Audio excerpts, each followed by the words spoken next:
Hello everyone, this is Pilpoh. Welcome back to Star Technology. Now, we've got a lot to cover because I already recorded an episode and I did not have voice on there.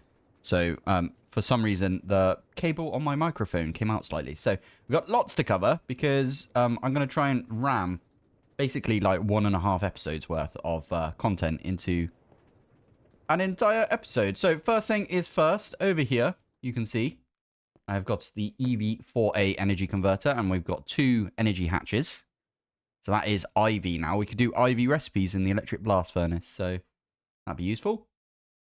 Now, up here, I finally went off and just made myself a 4A converter, and I moved everything over on this side, which is EV. So, and we've got a couple of things that are duplicate, like the chemical bath right there. Chemical bath. We've got the chemical reactor, and so on and so on. So, yeah, that's kind of useful. If we pop back downstairs, you can see that I've tidied up. It looks a lot neater down here. I've got rid of all of the machines right here, and I've put them right there. So, we needed a thermal centrifuge. That's a different thing. I actually added this later. But thermal centrifuge, I'm literally just using it for the refined Ilmenite. Now, I did have a look. Ilmenite, or is it? Yeah, Ilmenite. So I had a look, and I was thinking, this stuff, through the thermal centrifuge, you get yourself a 33% chance to get a rutile dust. And that's on HV, so every 5 seconds we could do that. Or, EV, you could set up one of these sodium persulfate things, or however you say it. You get some ore processing done, you do get an extra. Every so often, you get an extra Ilmenite, which you can then use to make another couple of rutile dust, right? But I think the thermal centrifuge is just easier for now. So I'm using the thermal centrifuge. We will at some point make that. We've already got the thing over here, don't we? So that's been running fine for a while. Now, other than that, I've got all of my laser engravers, which don't need to be in the clean room down here. And I've got a couple of things like the autoclave, which I'm just using for Certus quartz, if I'm honest. I've got the large and normal pipe extruder. And that is purely for the the PTFE fluid pipes. And this one as well, polyethylene. So those were up there. Those were the only recipes that were up there that needed these things, if you know what I mean. So, yeah. Yeah, all of this still works down here. I've moved my ender tank right here because I'm still using channels, as I said in the last episode. So this one right here is 8 out of 8 because there's 1, 2, 3, 4, 5, 6. And then we've got air at the back there. I was trying to get around there really smoothly and I failed, but we've got air at the back here. So air is being produced by this advanced gas collector going into this. I'm doing this because we need air for a few recipes, right? So that's why I did this. And then what we're doing is piping out of this into our advanced centrifuge. So that's how we've got all of that right there. Yeah, and then I moved this over here. I figured out how the ender tank works. You just have to you have to place the ender tank against the super tank. And then give it a redstone signal.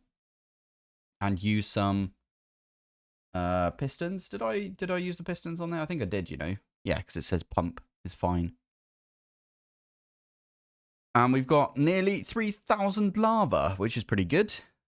Very, very good, actually, because we need that for ender air. So if I search that, ender air. So we've got ender air right there, but it's liquid ender air.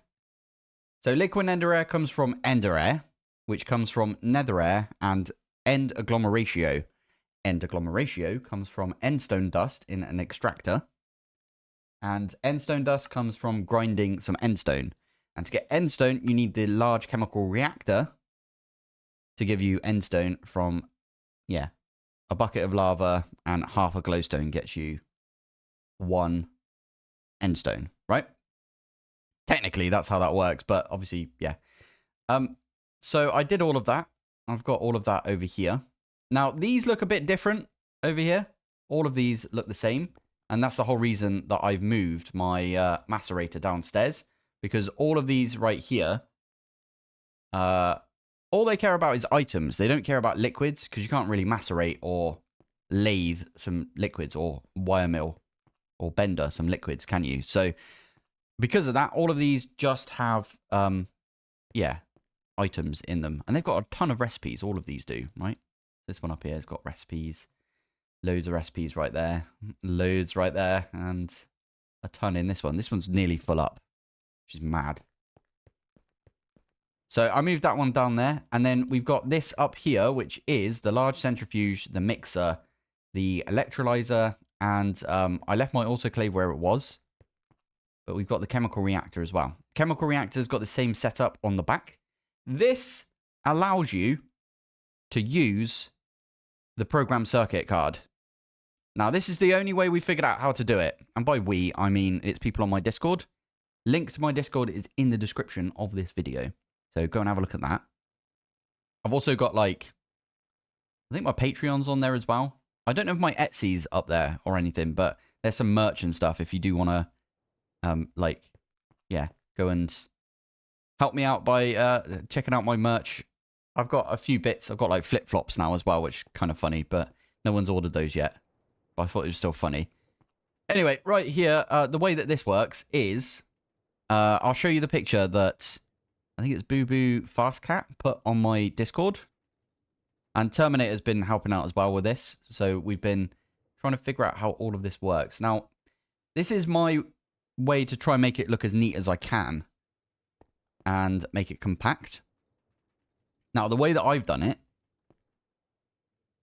is, so, wow, okay, the first thing that you're going to have to think about is the arrow pointing up into this. Means that this is not on our network. This is on its own network. And the only reason this is online is because it's got a quartz fiber right there. So the quartz fiber transmits power, but it does not transmit channels. That's the whole point in the quartz fiber. So it looks like this one is going to be on the network because it's right next to the pattern provider. But because it's got an arrow going into it, it's not on the network, this one. So what happens here is, for example, let's do, I don't know, gold. So if you've got some impure gold dust, what will happen is it will put the impure gold dust into the interface. And what the interface does, it's like the return inventory for a pattern provider.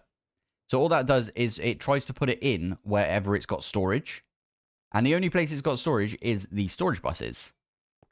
And the so we've got an input bus right there. We've got 2 input hatches as well. So this is how fluids work perfectly fine. Fluids and items will work perfectly fine with this setup. Right? Now, the only problem with that is, what about if it needs a, like, program circuit, like a specific one? A really good one to show this off is actually, it's in here, sulfuric acid. So sulfuric acid is this one. The way that you make this in the large chemical reactor is, well, right there, you have to go through, like, the whole annoyingness of, like, the sulfur trioxide with water. Sulfur trioxide is just sulfur dioxide with a bit of oxygen. Sulfur dioxide is some oxygen and some sulfur dust. And again, that needs both fluids and, or in this case, it's gas, right? But there's only really fluids in Minecraft, fluids and items. So yeah, it needs fluids and it needs items and it needs a different program circuit to everything else to do that one. So instead, we're going to do the, what is it? This one right here, sulfuric acid, which is on program 24. It's just sulfur dust and water, and it makes you some sulfuric acid. It's so much easier. But it needs program circuit 24. This one right here is on program circuit nothing. So you'd think that that wouldn't work, right? But it will work because we put that in the pattern. So we said the program circuit is part of the pattern. Program circuit card is in there. I've done this thing where you can lock it. So this thing is always, when you put it down, like this and this, right? But what I've done is I put it on locking mode, which is this one, lock crafting. until the primary crafting result is returned. That means that if we're trying to make some sulfuric acid, it will only do one at a time because it will put all of the stuff in there. It will wait until it gets sulfuric acid back into this return inventory. So you can't just get it to return to somewhere else, I don't think. So, yeah, anyway, so that's going to go into here. Now, I could show you this work. So let's do sulfuric acid. I've actually got a bit because I've already showed this off, if you know what I mean. So that's going to go in here. And you can see that's gone to 24 already. And when that's finished, it's going to start up another one. You can barely see it because it like pops in here, but then is instantly used. See? And the water is used as well. I think in this one. There it is. And that is coming back into this. Now, the way that I've done it over here is I'm using some import buses right here. So we've got import buses with the acceleration cards. And they're coming back in to the pattern provider. And the storage bus on the side of the pattern provider basically makes this the only storage that the import buses can pull into. So it means it's pulling from, I think it would be this one. Yeah, you can see it right there. See? So that pulls in and pushes it in like right here.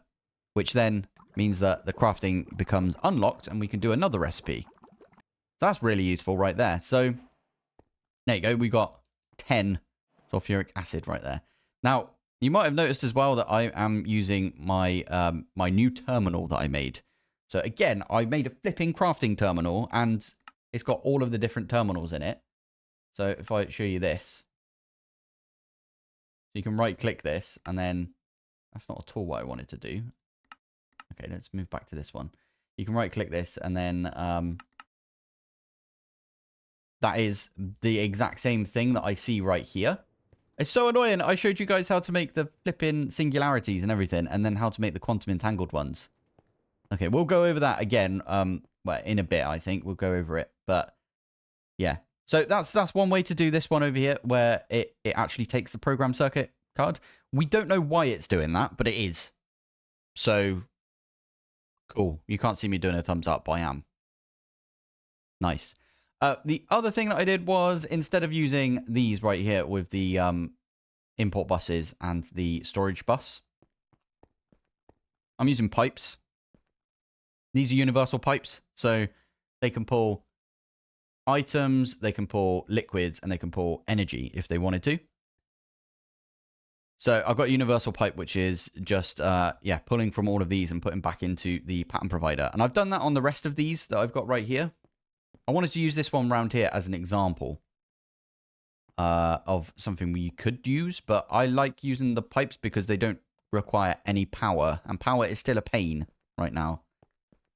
Our diamonds actually dropped quite significantly, and I can't remember why it happened, but oh yeah, I know why it's not dropping anymore.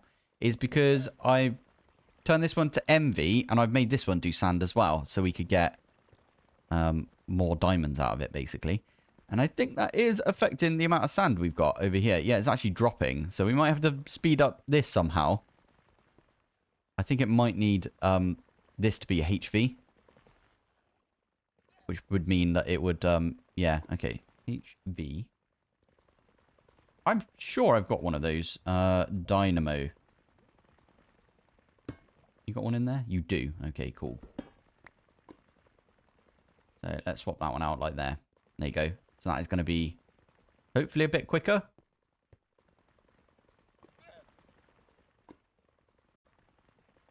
Yeah, seems a bit quicker. That's good.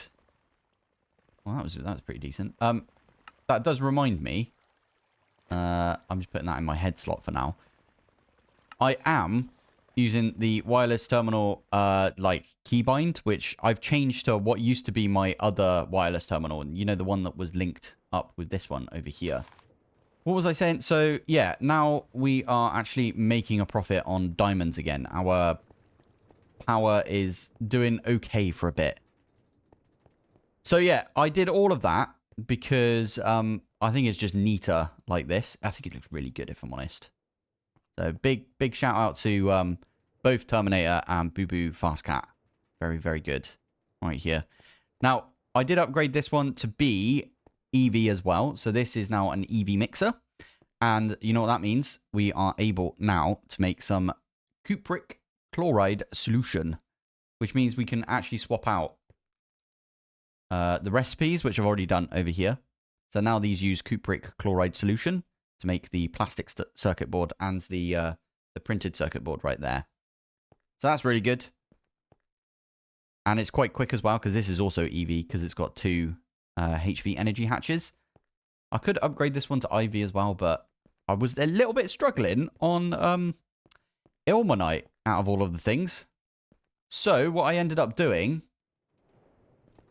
I don't know if I did this on camera. I think I must have done this on camera last episode, but I made this HV over here. And I've improved a few things over here. So obviously now we've got a HV macerator, which is going to make us all of the stone. So this is now full of stone dust. This was, yeah, that was the issue over here, that it was running out of stone dust.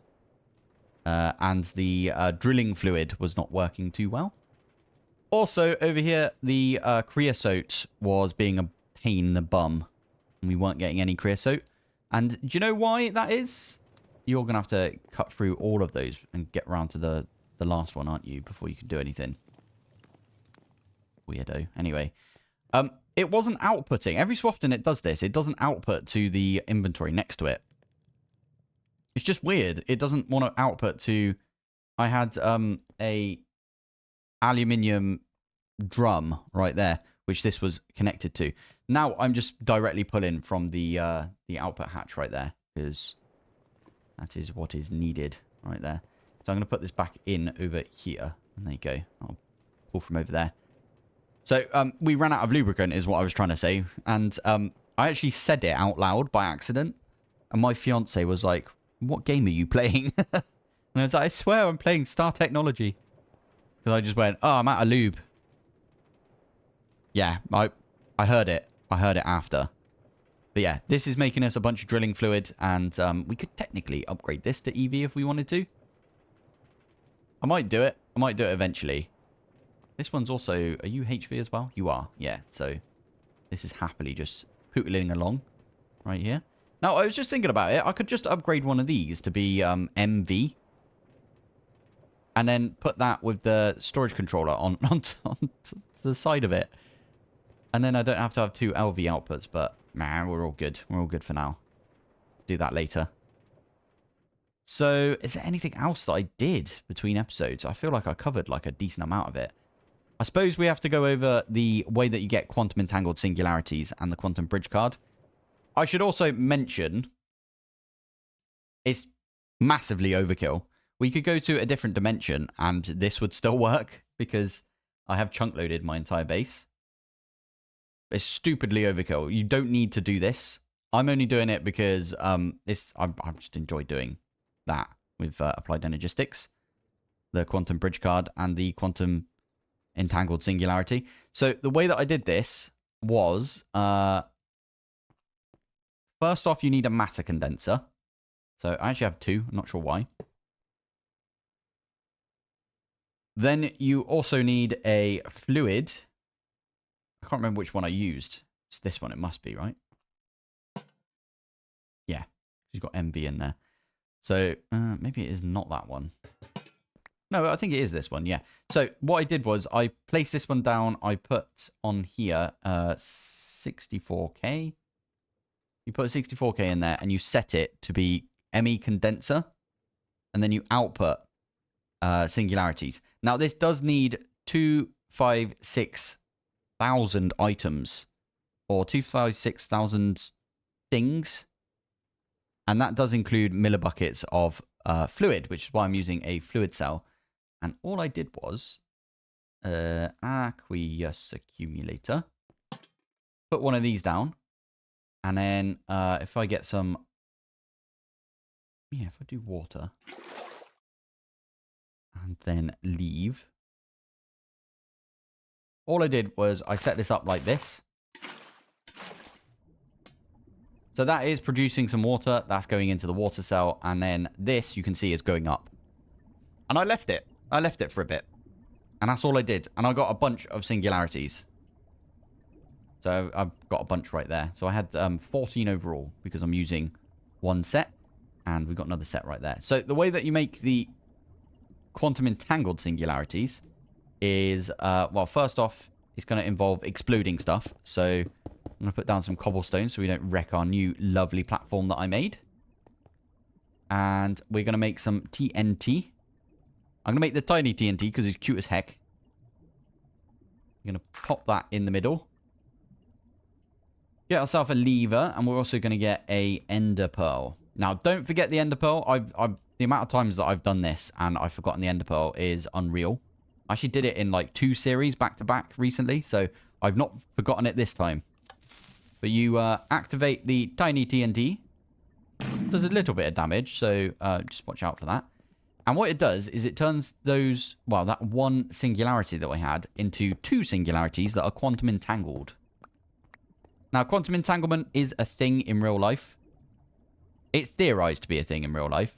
It's one of those theories that I like. I like this theory. So, but what it means is whatever this one over here is doing, this one is also doing. I think that's kind of it. But it doesn't matter where in space these two are. They are entangled together. So that's what people are... Basically, you can have something which is reacting on another thing that can happen at quicker than the speed of light, because it should be instant. Which, if you imagine that, we could have one of these quantum entangled singularities on the moon.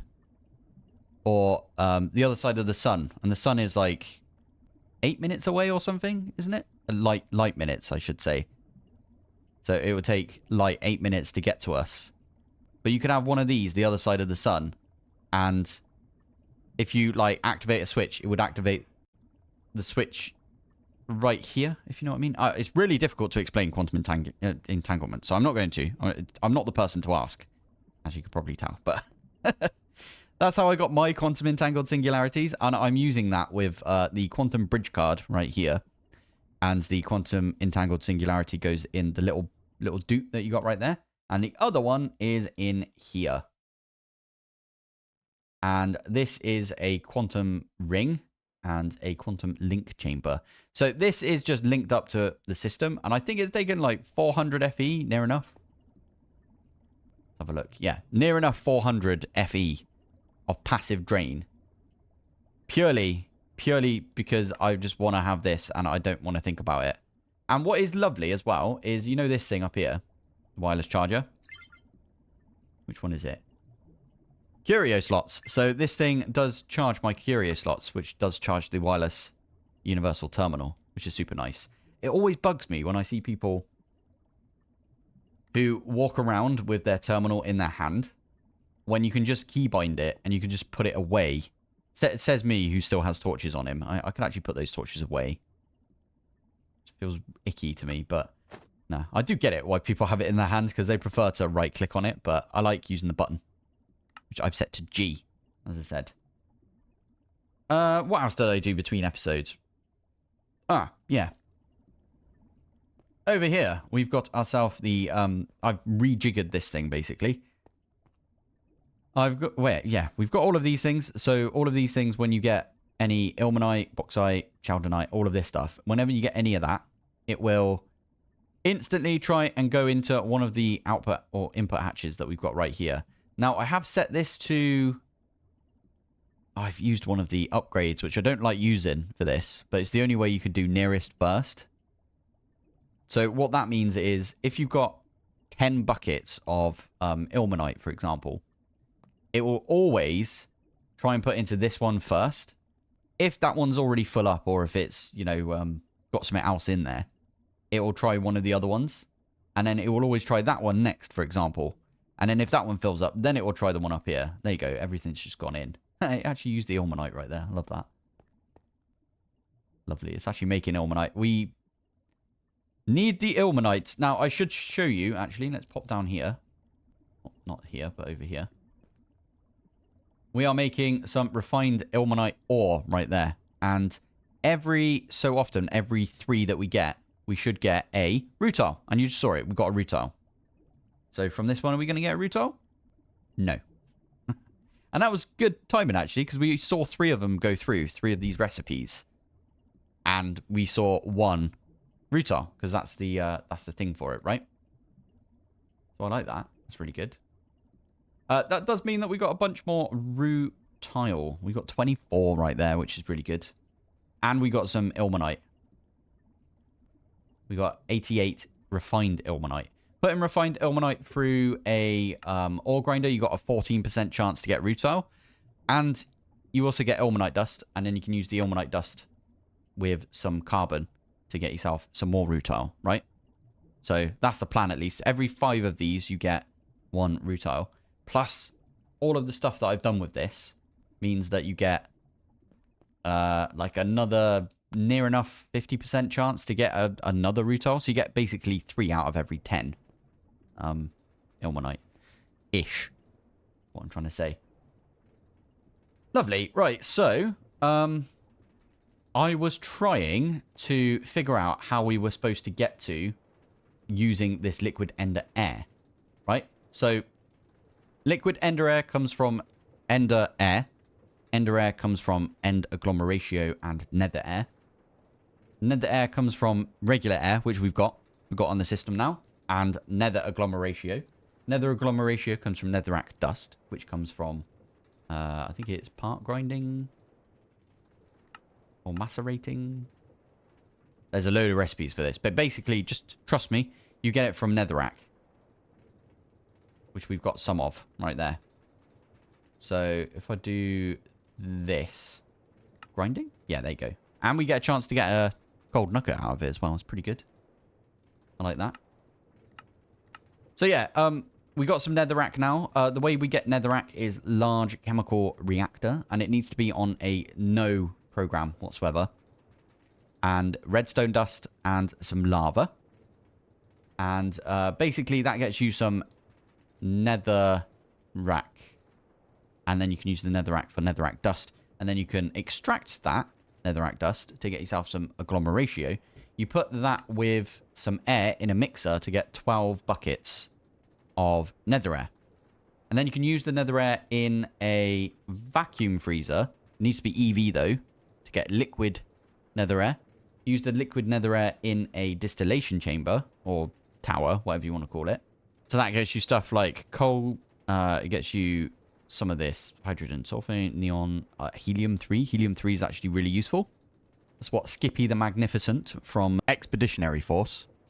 That's what he like needs to survive. You get sulfur dioxide, you get carbon monoxide, you get some ashes and stuff as well, which is pretty good. So we might actually have to set up a distillation tower purely for nether air, which would be kind of good actually. But if you look at this, it needs 100 buckets of liquid nether air to do anything, and it needs to be on EV, which I think the one upstairs is EV, but obviously we're using that for the molten ore mixture. But yeah, this one here needs 100 buckets, which means you can't just have like loads of LVs inputs. It needs to be 100 buckets in the same like place. It needs to be in the same input bus or hatch or whatever they're called. So the only one big enough is EV input hatch, which is this one. Where is it? Input hatch. There you go. 128. So you can put 128 of this nether air in there, and it would work for this. And then obviously you need a 72 right there, which again, you'd need an output bus of 128 as well to catch that, because it's over 64. HV is 64, by the way, if you didn't know. So yeah. So that's for the nether air. Now, the nether air, if you mix that with some end agglomeratio, which just comes from endstone dust, which comes from endstone, which again, you do the same thing, except you use glowstone instead of redstone. End air, if you were to vacuum freezer some end air, which again, that needs to be IV, meaning that we need to go and put some, well, double up the IV over there. So 2 EVs will make an IV for the vacuum freezer. Liquid end air needs a 200 millibucket or 200,000 millibucket sort of like input hatch.